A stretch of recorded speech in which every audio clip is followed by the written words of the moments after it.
Children copy whatever their parents do.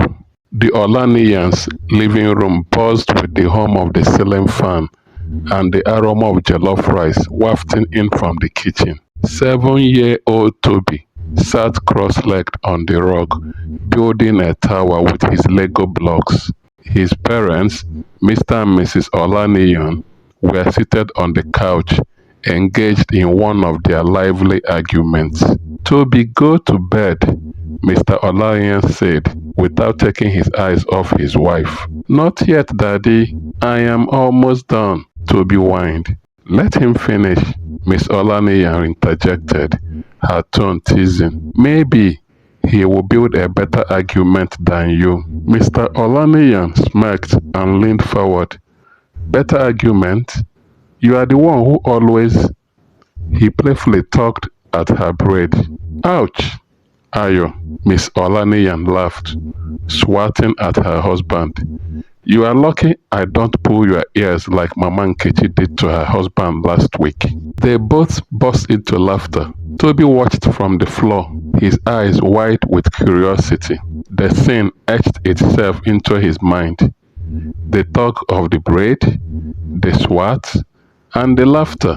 He remembered the day his father pinched his mother on the cheek. The next afternoon, Toby and his best friend Mariam were playing in the compound. Mariam, 5 years old and full of energy, twirled in her pink dress. Toby suddenly remembered a moment between his parents from the week before. "Let's play a new game," he said excitedly. "What game?" Mariam asked, her curiosity piqued. Toby leaned forward and pinched her cheek. "You have to guess why I did that." "Ow!" Mariam yelped, rubbing her cheek. "Why did you do that, Toby? It hurts." "It's a game," Toby explained, mimicking his father's voice. "Because you forgot my birthday." "I didn't forget anything, and it's not funny." Mariam pouted, her arms crossed. Toby frowned. "But my mommy laughed when my daddy did it to her." Mariam sighed, but let it go, resuming her twirling. "Toby, look at me. I am an angel." Toby grinned. "You are not an angel. Angels don't have braids." Mariam giggled and stuck out her tongue. "They do in my imagination." Toby suddenly remembered his parents' playful moments. He reached for one of Mariam's braids and gave it a gentle tug. "See? Now you are like my mommy." "Ow!" Mariam screamed, tears pooling in her big brown eyes. "That hurts, Toby." Toby stepped back, his smile vanishing. "No, it's a game. My daddy did it to my mommy." Mariam ran toward her house, sobbing. "Mama, Toby pulled my hair." That evening, the Olaniya's doorbell rang. Toby hid behind the dining table as Mama Mariam stormed in, clutching Mariam's hand. "Miss Olaniyan, good evening, no. Please, come and explain why your son thinks it's okay to hurt my daughter." Miss Olaniyan, visibly shocked, crouched down to look Toby in the eye. "Toby, what did you do?" Tears streamed down Toby's cheeks.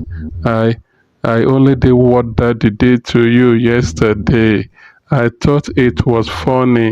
Miss Olaniyan gasped, her hand flying to her chest. "Oh my goodness." The next day, the Olaniyans called a meeting in the compound, inviting Mama Mariam and a few other neighbors. Toby sat next to his parents, his head bowed in shame. Mr. Olaniyan cleared his throat.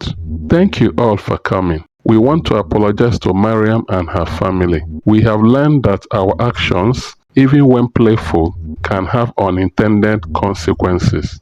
Miss Olaniyan added, "Children are like sponges.